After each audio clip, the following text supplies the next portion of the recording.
किसान को सिर्फ फायदा ही फायदा है। जमीन जो मालिक था किसानों को, उसको आप मजदूर बनाना चाहते हैं, ये ठेका प्रथा है। खेत के बारे में किसी प्रकार का करार नहीं हो सकता है, ये करार होगा सिर्फ फसल का।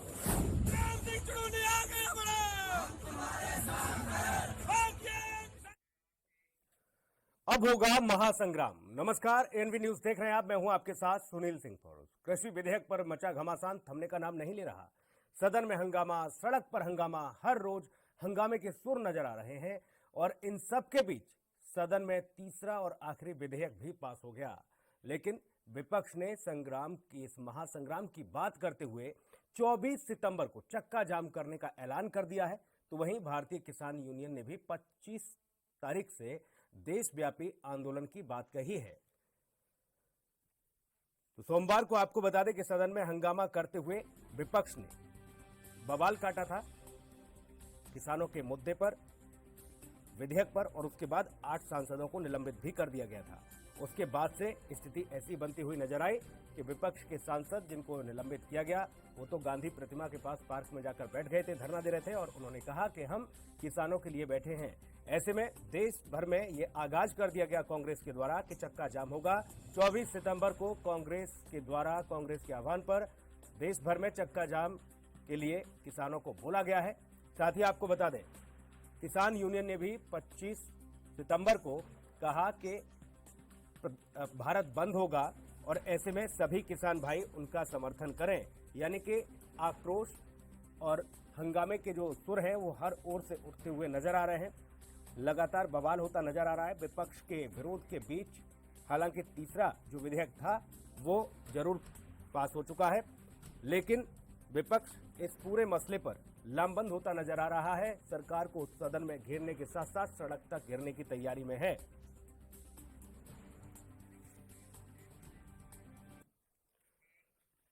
और चलिए मेहमानों से आपका तारुफ करा देते हैं। प्रवीण बंसल है हमारे साथ, भारतीय जनता पार्टी का पक्ष रखेंगे, और अभी थोड़ी देर में हमें ज्वाइन करेंगे कांग्रेस के बाल मुकुंद शर्मा जो प्रवक्ता हैं। प्रवीण बंसल जी, बहुत स्वागत है आपका एएनवी न्यूज में। धन्यवाद जी, नमस्कार। प्रवीण बंसल जी, आक्रोश की ये चिंगारी निकलते निकलते सदन से और सड़क तक पहुंची, और उसके बाद अब तो देश भर में चक्का जाम की भी खबर है। विपक्ष ने ऐलान कर दिया है कि देश भर में चक्का जाम किया जाएगा 24 को।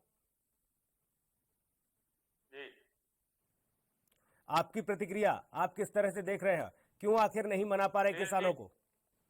सुनील जी, कांग्रेस एक ऐसी पार्टी है, और बाकी उसके साथ की पार्टियों का भी अब उसी लाइन पे जिस पर पे चल रहे हैं, उनका सिर्फ यही मकसद है, जब तक सत्ता हमारे हाथ में है तब तक सरकार चलाए, नहीं तो दंगे करवाए।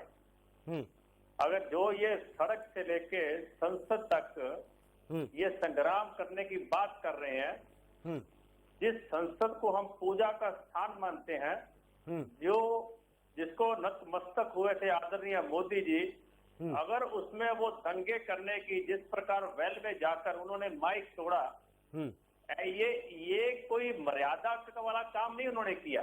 दूसरी बात, कांग्रेस पंजाब के अंदर जिसके मैनिफेस्टो में ये सब चीजें लागू करने वाले उन्होंने मैनिफेस्टो में कहा। तीसरी बात, आज तक ये सभी जो पार्टियां हैं जो अभी नुमाइंदे बन रही हैं किसानों की, उन्होंने हमेशा इसी बात के लिए प्रदर्शन किए, आंदोलन किए कि स्वामीनाथन की जो रिपोर्ट है, जो उसका रिजल्ट है, वो उसको लागू करें। अब स्वामीनाथन की जो सभी वो चीजें लागू कर दी, अब तो मुद्दा खत्म होना चाहिए। आगे हम बोलते थे लोग दो रंगी हैं, ये कांग्रेस तो बहुरंगी है। संसद में कुछ बोलते हैं, सड़क में कुछ बोलते हैं, लोगों में जाके कुछ बोलते हैं, कैप्टन साहब कुछ बोलते हैं, जाखड़ साहब कुछ बोलते हैं।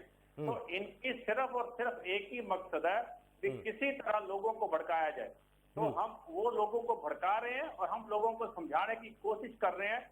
जैसे अभी आपने देखा मोदी साहब ने अभी कुछ जो रबी की फसलें हैं उनका जो समर्थन मूल्य उन्होंने बढ़ाया। तो हमारा सिर्फ यही मकसद है कि 2022 तक किसानों की आमदन दुगनी हो, इसके लिए हमारा हर संभव प्रयास रहेगा। ऐसी स्थिति नौबत क्यों आन पड़ी? क्यों सदन में विपक्षी दल के सांसद हंगामा करने के साथ साथ उपसभापति का अपमान करने के लिए पहुंचे? क्यों माइक तोड़ा गया? क्यों यहाँ पर ये बुक फाड़ी गई? उसका कोई रीजन भी रहा है ना? उसका रीजन तो ये है कि आपने विपक्ष को भरोसे में नहीं लिया, आपने किसान को भरोसे में नहीं लिया, आपने एकाएक बिल पास कर दिए। किसान की भी तो यही पीड़ा है ना। तीनों ऑर्डिनेंस से पहले सभी प्रदेशों की सरकारें, चाहे वो किसी भी पार्टी से हो, उनके मुख्यमंत्री से, अगर पंजाब की बात करें तो कैप्टन साहब से बात हुई और मनप्रीत बादल जी से बात हुई। उन्होंने कहा भी है और उसका क्रेडिट लेने भी की कोशिश उन्होंने की है भी, ये जो सब मसौदा तैयार हुआ था ये मनमोहन सिंह के वक्त हुआ था, तो ये चीजें हैं। आप उनका मैनिफेस्टो देखिए ना। यहाँ आपकी पुरानी पार्टी, आपकी सहयोगी एनडीए की अकाली दल इस बात को कह रही है कि हमसे बात नहीं की गई, आप कह रहे हैं कि हमने तो कैप्टन साहब से बात की थी। देखिए, हर एक पार्टी के अपनिया कुछ प्रायोरिटीज होती हैं। अकाली दल क्योंकि पंजाब के अंदर बहुत देर से इन्होंने पंजाब में चाहे अलग के तौर पर भी और भाजपा के साथ भी हमने 10 साल सरकार चलाई है। इनकी कुछ प्रायोरिटीज है। मुझे लगता है जिस प्रकार विपक्ष ने किसानों को भड़काया है, कहीं ना कहीं उसके दबाव। इस महासंग्राम को कैसे रोकेंगे आप? एक तो कोरोना काल, ऊपर से हर किसी की वैसे ही आर्थिक तौर पर कमर टूटी हुई है, लोग अपनी जान को जोखिम में डालकर किस तरह से 2 जून की रोटी के लिए निकल रहे हैं। ऐसे में अगर ऐसे हालात बन जाएंगे, ये महासंग्राम की स्थिति हो जाएगी सड़क से सदन तक, तो जिम्मेदारी तो आपसे है ना, आप ही की जिम्मेदारी है और आपसे सवाल भी पूछे जाएंगे। कैसे रोकेंगे ये सब? सुनील जी, हमारी जिम्मेदारी है। आप देखिए कोरोना के इस संकट में भी इस प्रकार आदरणीय मोदी जी ने टाइमली, चाहे पहले लॉकडाउन किया फिर अनलॉक हुआ, तो ये सब टाइमली जो चीजें देश को जरूरत थी उसको ऐसे डिसीजन लिए। तो इन्हीं मुद्दे को लेकर महासंग्राम। नहीं प्रवीण जी, क्या लगता है आपको, वो जो डिसीजन लिए वो कारगर साबित हुए? क्या कोरोना की चैन टूटी? क्या कोरोना के आंकड़े रुके? क्या थमे? आप विश्व के जो बड़े बड़े देश हैं, कोई अमेरिका है, इंग्लैंड है, कनाडा है। नहीं ठीक है, मैं कोरोना पे जा ही नहीं रहा। जो आपने बात कही मैंने तो उसका आपसे जरूर सवाल कर दिया। मैं तो आज इस विधेयक के साथ साथ इस पर बात कर रहा हूं कि ये महासंग्राम की जो स्थिति बनी है, मान लिया मैंने, प्रवीण जी मान लिया मैंने कि 24 तारीख को कांग्रेस ने आह्वान किया, लेकिन 25 तारीख को देश भर का किसान भारत बंद बुला रहा है। देश का जो किसान है, जिसको आप अन्नदाता कहते हैं, हमारे सभी मोदी जी से लेकर नीचे तक सभी लोग इस बात के लिए प्रयास कर रहे हैं कि हम उनको कन्विंस करें। हम उन बंदियों को बार बार रिक्वेस्ट कर रहे हैं भी आप इन ऑर्डिनेंस को पढ़ो। ये ऑर्डिनेंस आपको जीवन दान देने वाले हैं, ये ऑर्डिनेंस आपकी आय बढ़ाने वाली है, ये ऑर्डिनेंस आपको आजादी प्रदान करेंगे। ये ऑर्डिनेंस आपको तो आजादी कैसी होगी, क्या होगा? हालांकि यही किसान नहीं समझ पा रहा है कि आखिर कौन सी आजादी देने जा रहे हैं आप। बाल मुकुंद शर्मा कांग्रेस के प्रवक्ता हमारे साथ जुड़े हुए हैं। शर्मा जी, बहुत स्वागत है आपका एनवी न्यूज में। धन्यवाद। आजादी देने वाला कानून है, लेकिन आप तो आह्वान कर चुके हैं, चक्का जाम करने जा रहे हैं 24 तारीख को। जी, आप देखिए, बड़ा सीधी बात है। आप बीजेपी के प्रवक्ता से पूछ के देखिए कि ये आजादी आपसे किसी ने मांगी थी क्या, या इसमें अगर कोई आजादी जैसी आप बात सोच रहे हैं, आपने किसानों को ये बिल लाने से पहले विश्वास में लिया क्या? आपने हमारा किसान का, मेरा मजदूर, सभी लोग इससे जुड़े हुए हैं। 70% लोग इस व्यवसाय में हैं देश में, डायरेक्ट और इनडायरेक्ट। क्या आपने किसी को विश्वास में लिया? क्या आज आप किसी को विश्वास में ले रहे हैं? मैंने पूछ लिया और प्रवीण बंसल कह रहे हैं कि अपने अपने फंडे होते हैं पार्टियों के। कांग्रेस को लग रहा है कि सियासी जमीन खिसक रही है, इसलिए किसानों को लेकर ही आगे चलिए। लाठी खाएगा किसान खाएगा, सियासी फसल काटेगा तो कांग्रेस काटेगा, वो तो ये कह रहे हैं। देखिए, मैं ये कहना चाहता हूँ कि आप माध्यम से पूरे देश की जनता हमें देख रही है। बिल्कुल। आप ये तो मान के ही चलेंगे शासन का अनुभव 20 से 10 गुना ज्यादा होगा हमारा। देश की आजादी से आज तक लंबे समय तक शासन कांग्रेस नहीं किया है। हमें किसानों की एक एक चीज का पता है। हमें जिस समय पर जरूरत हुई हमारी क्रांति लेके आए, हम सफेद क्रांति लेके आए। हमने किसानों के ऋण माफ किए पूरे देश में, यूपीए 1 में आमूल चूल परिवर्तन किया कृषि में। आप ये बताते ही कि मैनिफेस्टो में क्या ये था, ये जाकर के बीजेपी के प्रवक्ता या बीजेपी के लोग या सरकार के लोग, लेकिन फिर भी दुर्भाग्य रहा बाल मुकुंद शर्मा जी, बाल मुकुंद शर्मा जी, फिर भी दुर्भाग्य रहा कि देश का अन्नदाता गर्त में चला गया और देश का अन्नदाता अपने गमछे से ही अपने पेड़ पर लटक गया। आपने लंबा राज किया, आपने तमाम किसानों के लिए व्यवस्थाएं की, लेकिन किसान की स्थिति, अन्नदाता की स्थिति कभी नहीं सुधर पाई। बिल्कुल, देश का अन्नदाता आज सुदृढ़ है, मजबूत है। आप देखिए 1947 में जब आजाद हुए, उस समय कितने लोगों के पास ट्रैक्टर थे खेती करने के लिए, कितने लोग बैलों से खेती करते थे, कितने लोगों के पास बैलगाड़ियां थी। आज ट्रैक्टर है, ट्रैली है, सब साधन संपन्न है। ये मांग रहेगी इसमें हमेशा 100 साल अभी 49 हमेशा बनी रहती है। ऐसा नहीं, आज किसान की ठीक स्थिति है, में पूर्ण रूप से सुधार हुआ है। ठीक है। आज किसान की स्थिति में पहले की अपेक्षा, मैं कहता हूँ पूरे खुद के साथ कहता हूँ, हिंदुस्तान अगर आज विकसित देशों की श्रेणी में आने वाला है, विकासशील देश है आज मेरा, और पिछड़ा हुआ देश था पहले मेरा, अगर इस श्रेणी में आज उसमें कृषि का बहुत बड़ा योगदान है। अगर हम इसका क्रेडिट किसको देंगे आप? आगे नहीं बढ़ा पाते, सुनिए पूरी बात शर्मा जी, अगर किसको हम देंगे? नहीं, पूरी बात नहीं, प्रवीण बंसल भी है मेरे साथ। पार्टी का मंच थोड़ी नहीं है, जनता का मंच है। प्रवीण बंसल कह रहे हैं कि बहुत कुछ व्यवस्थाएं हुई हैं कांग्रेस के शासनकाल में, तो सब कुछ हो गया, आप लोग गर्त में ले जा रहे हैं, इसलिए महाआंदोलन हो रहा है। अभी बाल मुकुंद जी कह रहे थे कि आज तक हमारी सरकारें नहीं, देश का किसान मजबूत हुआ आर्थिक दृष्टि से, तो किसान आत्महत्या क्यों कर रहा है? जो स्वामीनाथन की इतनी उनको सारी खर्च करनी पड़ी, लोगों को तो ध्यान लेना पड़े, इतने उनको भागदौड़ करनी पड़ी, तो किसान सक्षम क्यों नहीं हो पाया? क्योंकि इन्होंने किसान को बंधनों नहीं, अब सक्षम हो पाया नहीं हो पाया वो बात छोड़िए, कांग्रेस ने क्या किया और क्या कुछ हो रहा, मैं तो अब वर्तमान और भविष्य की बात कर रहा हूं। अभी जो स्थिति बन रही है, पंचायत बुलाई जा रही है, महाबंद हो रहा है, चक्का जाम की खबर है, ऐसे में बाकी लोगों के बारे में भी सोचना होगा किसान के साथ साथ। वर्तमान में जिन चीजों की जरूरत है, उन चीजों के लिए काम करना इस सरकार की प्राथमिकता है।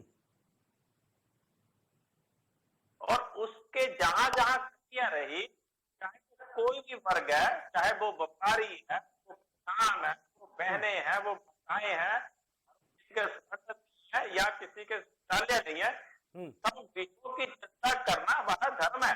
सरकार जनता के लिए काम कर रही है, जनता जनार्दन। मैं तो सिर्फ इतना जानना चाह रहा हूं, आपका धर्म है, आपका कर्म है, सारी व्यवस्थाएं आपकी, आप माई बाप हैं, आप सरकार है, मैं ये जानना चाह रहा हूं प्रवीण बंसल जी, इस स्थिति से कैसे निपटेंगे? ये जो महाआंदोलन होने जा रहा है, एक और कांग्रेस कह रही है 24 तारीख को चक्का जाम होगा, दूसरी ओर किसान कह रहे हैं कि 25 तारीख को भारत बंद होगा, इससे कैसे निपटेंगे? ये कांग्रेस के द्वारा प्रायोजित आंदोलन, किसानों का एक बड़ा वर्ग हमारे साथ है, वो ये चीजें समझ रहे हैं कि इस सरकार की नीयत साफ है, अगर उनको मंडियों उपलब्ध होगी तो उनकी जो फसल है वो ज्यादा दामों पे बिकेगी। प्रवीण बंसल जी, बोने से पहले ही उनको बंसल जी उनको टेक्नोलॉजी उपलब्ध होगी। कांग्रेस है विपक्ष में, बंसल जी कांग्रेस है विपक्ष में, और विपक्ष का काम है किसी भी मुद्दे को हवा देना, आवाज उठाना, सरकार को आईना दिखाना। अगर ये भी नहीं करेगी कांग्रेस तो क्या मंदिर में जाकर क्या मंत्र जाप करेगी क्या? अब समस्या ये है कि आप लोग किसानों को समझा नहीं पा रहे हैं ठीक से, अध्यादेश ले आए लेकिन देश के किसान को आपने भरोसे में नहीं लिया। बंसल जी, सुनील जी, विपक्ष का काम है सरकार की कमियों को उजागर करना, पर विपक्ष का काम ये नहीं है कि लोगों में भ्रम फैलाना, तो उस भ्रम को दूर करिए ना आप। मुद्दों से करना। दूर करिए इस साहब भ्रम कह को। रहे हैं, वो जाखड़ साहब कह रहे हैं पाकिस्तान इन्वॉल्व करेगा, क्या किया राजनीति है, प्राथमिक पे है या छोटी खाली प्राथमिक पे है? केंद्र में आपकी सरकार, अधिकतर राज्यों में आपकी सरकार, वहां का किसान भी आंदोलन कर रहा है। आप कांग्रेस को लगातार ये बात कह रहे हैं कि कांग्रेस में पंजाब में ही ये सारी चीजें हो रही हैं, हरियाणा में भी तो वही बवाल है। देखिए, जो पंजाब हरियाणा को ये जो बिल्कुल एक तरह का बड़ा ये बॉर्डर है हमारी पंजाब और जाना लगता है, तो कहीं ना कहीं उनका जो कांग्रेस यूनियंस है, किसानों की यूनियन है, ये उसको भड़काने में कामयाब हुए हैं। हम उनके पास यथार्थ लेके जा रहे हैं कि इन जो ऑर्डिनेंस में उन शर्तों को आप पढ़, उन शर्तों में किसानों की जमीन बिल्कुल सेफ है, किसानों की उसमें फसल वो उसको एडवांस पेमेंट मिलेगी, प्रॉफिट का बेनिफिट होगा, तो अलग अलग मंडियां उपलब्ध होंगी।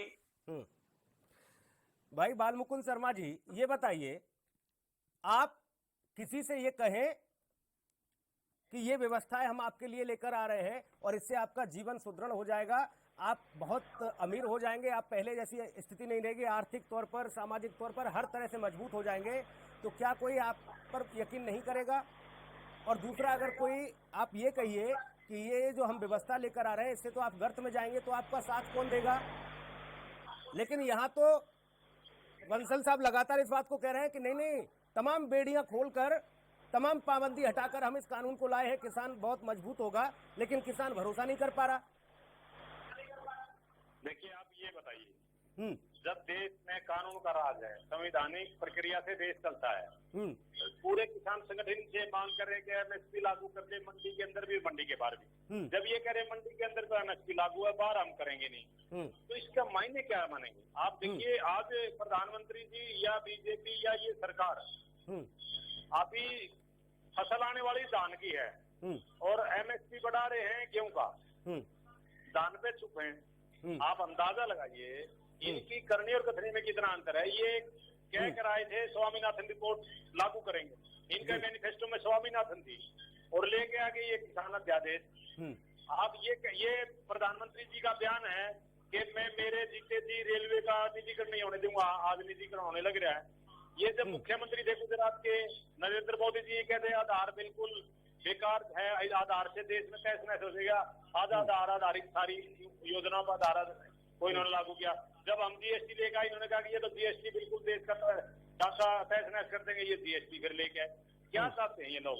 मैं ये कहता हूँ, कौन इन पर भरोसा करेगा? ये तो कांग्रेस ही थी जिसके नेताओं का कद इतना बड़ा था। पंडित जवाहरलाल नेहरू जी ने जो बात की, श्रीमती इंदिरा गांधी जी ने जो बात की, शास्त्री जी ने जो बात की, राजीव जी ने जो बात की, उसको लोगों ने भरोसा किया। अब ये दिक्कत ये है कि विश्वास ही पैदा नहीं कर पा रहे ये लोग। नहीं, दो बातें हो गई। जी बैठ के कुछ भी कह देते। सुनिए शर्मा जी, दो बातें हो गई। एक तरफ आप कह रहे हैं कि देखिए हम तो ये सारी चीजें लेके आए, हम तो जीएसटी भी लेके आ रहे थे, हम वो सारी चीजें लेके आ रहे, लेकिन लागू इन्होंने कर दिया। तो आप भी तो वही काम कर रहे थे जो ये लोग कर रहे हैं। हम जीएसटी लेके आ रहे थे, एक व्यवस्था, केवल ऐसे नहीं था कि 5, 12, 16, 17, 18 और जिसमें तेल में आमदनी थी उसको बाहर रख दिया, शराब में आमदनी थी उसको बाहर रख दिया। हम पूरे हिंदुस्तान में एक स्लैब प्रणाली, वन नेशन वन टैक्स। अब ये वन नेशन वन टैक्स की बात करें, अभी भी 25 टैक्स है, कहीं मंडी टैक्स है, कहीं वैट है, कहीं पेट्रोल पर कुछ अलग चीज है, बंसल जी वैसा ही कर रहे हैं। बंसल जी, देखिए, सबसे बड़ा मसला एमएसपी का, मिनिमम सपोर्ट प्राइस, सबसे बड़ा मसला। किसान इस बात को लेकर चिंतित है कि अगर मंडी में आप अगर एमएसपी लागू करके रख रहे हैं तो बाहर व्यवस्था क्यों नहीं, देश भर में क्यों नहीं लागू हो जाती है व्यवस्था? और दूसरा ये कि मंडी में जो आप खरीदारी करते हैं उसकी तो एक लिमिट होती है ना। आपने कह दिया कि मुझे तो इतने 1000 क्विंटल खरीदना है, बाकी किसान क्या करेगा ले जाकर? तो वो व्यवस्था भी आपको तोड़नी होगी, वो चैन भी खोलनी होगी खरीदारी वाली। सुनील जी, एक मेरी बात सुनिए, मेरी बात देखो, पहला तो मुझे बाल मुख्यमंत्री सवाल है, जिस दिन से हमारी सरकार बनी है, हमने जीएसटी लागू किया, इन्होंने उसका विरोध किया, हमने 370 धारा तोड़ी, इन्होंने उनका विरोध किया। हमने 3 तलाक लागू किया, उसको खत्म किया, इन्होंने उसका विरोध किया। नागरिकता संशोधन एक्ट बनाया, इन्होंने उसका विरोध किया। ये बताइए तो सही थे इन्होंने क्या किया? किसी भी अपार्टमेंट से बोलते ना, इनको सिर्फ देश को बताना है। रूल जो अंग्रेजों की पहुंच रही है इसको राज करना चाहते हैं। दूसरी बात, इन्होंने कहा भी हमने किसान जो कुछ इन्होंने किया वो हमने एक ऑप्शन के तौर पर पहले चालू है। बंसल साहब, आप पूर्ण बहुमत से सदन में हैं। आप जो भी अध्यादेश लेकर आएंगे, जो भी व्यवस्था लेकर आएंगे, उस व्यवस्था को बनाकर आप आगे तो कर सकते हैं, उसको धरातल पर तो पहुंचा सकते हैं, लेकिन उसके दुष्परिणाम भी सोचिए। आप जीएसटी लेकर आए, कितने लोगों का फायदा हुआ, कितना टैक्स आया, आपने नोटबंदी की, कितना भ्रष्टाचार कम हुआ, क्या जाली नोट नहीं पकड़े जा रहे? तो समस्या ऐसा नहीं है। लोकतांत्रिक तरीके से लेके आए हैं। जिस प्रकार की मर्यादा है उसको मर्यादा पालन करते हुए हमने जो कानून है वो पास किया। तो इसमें गलत क्या है? इनकी तरह थोड़ा भी दरवाजे बंद करके विपक्ष बाहर बैठा और दरवाजे बंद करते सकता था, लगा दी, इसको बंद कर दिया। मैं बालमुकुंद शर्मा जी के पास जा रहा हूं, तब तक भाई प्रवीण बंसल जी की आवाज ठीक करिए। दर्शकों तक ठीक से आवाज भी नहीं पहुंच पा रही उनकी। बालमुकुंद जी, इस तरह की क्यों तस्वीरें सामने आ रही हैं विपक्ष के द्वारा? आप माइक तोड़ देते हैं उपसभापति का जाकर, वहां रूल बुक फाड़ देते हैं आप, और ये तस्वीरें हिंदुस्तान ही नहीं बाकी मुल्कों में भी जाती हैं। किस तरह का आंदोलन चल रहा है, किस तरह की बगावतें हो रही हैं। एक तरफ देश जो है कोरोना इस संकट काल से जूझ रहा है, दूसरी तरफ इस तरीके के हालात। आप तो गांधीवादी विचारधारा वाले लोग हैं। आप सुनिए तो ना, मीडिया लोकतंत्र का चौथा स्तंभ है। आप नाम आए हुए तो किन ने बिल फाड़ा, कौन है, क्या है, आप उन पार्टियों के नाम क्यों नहीं लेते? आप हमसे कैसे सवाल पूछ रही हैं? आप जिसने बिल फाड़ा है, जो बेल में गए हैं, आप उनके नाम उजागर करिए। आपके पास सारे तथ्य हैं, आपको पता लग जाए वो आम आदमी पार्टी के हैं, कम्युनिस्ट पार्टी के हैं, कौन लोग हैं, शोएब ओबरान किन पार्टी के हैं, संजय सिंह किन पार्टी के हैं। अच्छा, यहाँ पर भी दो फाड़ हो गए। आप नाम बताइए ना बंसल साहब। अब यहाँ पर भी माफ कीजिएगा मुकुल शर्मा जी, यहाँ पर भी दो फाड़ हो गए। मतलब आप कह रहे हैं कि उनका नाम बताइए जिन लोगों ने इस तरह की। मैं तो विपक्ष से सवाल पूछ रहा हूँ, क्या सही मानते हैं इस प्रक्रिया को आप? चाहे संजय सिंह फाड़े, देखिए नहीं, चाहे संजय सिंह जाकर फाड़े, अभी तो विपक्ष एकजुट होकर प्रतिनिधित्व कर रहा है ना। आप सभी लोग गांधी प्रतिमा के बाहर बिस्तर लगाकर रात भर खुले आसमान के नीचे सो रहे हैं ना। नहीं, किसी भी क्या आप ठीक मानते हैं इस व्यवस्था को? अनुशासन, देखिए आप बात सुनिए ना, ज्यादा मैं ऊंचा बोलूंगा या आप उससे बोलोगे, उससे कोई चीज ऐसे रास्ते थोड़े पकड़ लेगी डिबेट का रास्ता। नहीं, वो अनुशासन अलग चीज है, वो उनकी पार्टी का अनुशासन उनको देखना है, हमारी पार्टी का अनुशासन हमें देखना है। हमें हमारे सैद्धांतिक तौर पर किसी विषय को लेकर को किसी गरीब पर, मजलूम पर, किसी आदिवासी पर, किसी बैकवर्ड पर, दलित पर, किसी पर कोई अत्याचार होगा तो सारा विपक्ष एक साथ जुट होगा, उसको कौन रोकता है? ये तो प्रजातंत्र में आवाज है जनता की। हम लोग केवल जनता की आवाज है, चाहे उन्हें सड़कों पर लड़ाई लड़नी पड़े या संसद के अंदर लड़नी पड़े। मैं तो ये पूछ रहा हूँ बालमुकुंद जी, मैं तो ये पूछ रहा हूँ आपसे कि जो हुआ वो सदन के अंदर, क्या वो ठीक था? देखिए, समय और परिस्थितियों और हालात के अनुसार लोकसभा में, राज्यसभा में या किसी भी प्रदेश की विधानसभा में इस समय पर इस तरह की गतिविधियां होती रही हैं। मैं ये कहता हूँ कि स्वस्थ प्रजातंत्रिक व्यवस्था के लिए ये अच्छी चीजें नहीं है, लेकिन फिर भी अगर कोई शासन इतना निरंकुश हो जाए कि वो किसी की बात ही नहीं सुनेगा तो विकल्प भी कुछ नहीं रह जाता। तो ये चीजें बिल्कुल तय पैमाने पर नहीं कही जा सकती कि आप किसी को इस तरीके से गलत नहीं ठहरा सकते। हालांकि अनुशासन में रह करके भी अपनी बात कही जा सकती है, और संयम और अनुशासन, धैर्य राजनीति की सीढ़ी है ये। आप राजनीति में अगर हैं तो शुचिता आपके लिए बहुत जरूरी है। आपको पूरा देश अनुकरण करता है, आपको देश में बहुत लोग आपको आइकॉन मानते हैं। तो मैं सोचता हूँ जिसका कद बड़ा है, राजनीति की बात नहीं है, समाज में भी, राजनीति में भी या दूसरे प्लेटफॉर्म पर भी लोग उनका अनुकरण करते हैं, लोग बड़े लोगों को फॉलो करते हैं। तो जब आपका समाज में दर्जा ऊपर हो जाता है तो आपको अनुकरणीय कार्य करने चाहिए, इसमें कोई दो राय नहीं। लेकिन ये जब 135 करोड़ हमारी देश की आबादी में से करीबन 100 करोड़ की आबादी ऐसी है जो कृषि और कृषि पर आधारित यूथ कांग्रेस के आह्वान पर पंजाब का किसान दिल्ली कूच करने के लिए निकलता है, अंबाला बॉर्डर पर रोका जाता है और उसके बाद उग्र होते हुए किसानों के साथ साथ आपके यूथ कांग्रेस के कार्यकर्ता ट्रैक्टर में आग लगा देते हैं। नहीं, ये भी गलत बात है। ये आप ये बताइए, कोई तस्वीर दिखा दीजिए यूथ कांग्रेस के कार्यकर्ता आग लगाते हैं। यूथ कांग्रेस एक, मैं तो फिर कह रहा हूँ, आप तो गांधीवादी विचारधारा वाले व्यक्ति हैं, पार्टी है, फिर हिंसा का रास्ता क्यों? मैं अभी भी कह रहा हूँ, अहिंसा परमो धर्म है, हमारे लिए अहिंसा परम कहने के लिए प्रवीण बंसल जी, हमने हम डे वन से प्रवीण बंसल जी, भाई क्या रणनीति कि आप इस पूरे महासंग्राम को रोकेंगे? मैं फिर आपसे यही पूछ रहा हूँ, और कैसे आह्वान करेंगे देश के किसान से, देश के अन्नदाता से? सुनील जी सुनिए, पहले मेरी बात सुनिए। देखिए, पहले तो विपक्ष की बात की थी इन्होंने, विपक्ष का आपने कहा भी दो फाड़ हो गया। इन्होंने कहा बाल मुकंद जी ने भी, जिन्होंने थोड़ा उसका नाम बताइए।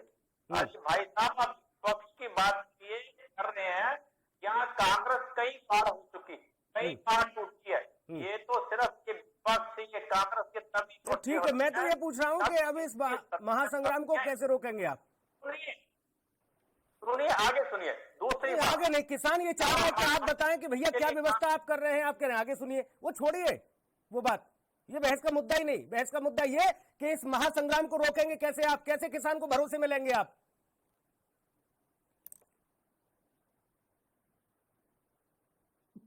बंसल साहब,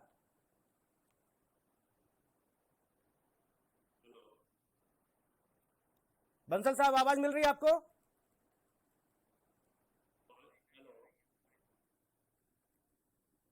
चलिए, बंसल साहब की तो आवाज ही नहीं है, क्योंकि किसान ये उम्मीद करके बैठा था कि अब कम से कम बंसल साहब बताएंगे हमें कि क्या क्या फायदे होने वाले हैं, ताकि हम कांग्रेस के आह्वान पर चक्का जाम में शामिल ना हो। कोरोना काल चल रहा है, हमें लाठियां खाने का शौक नहीं है।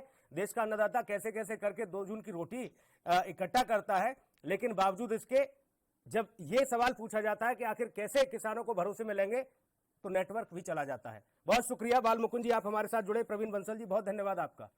विशेष में इतना ही, नमस्कार।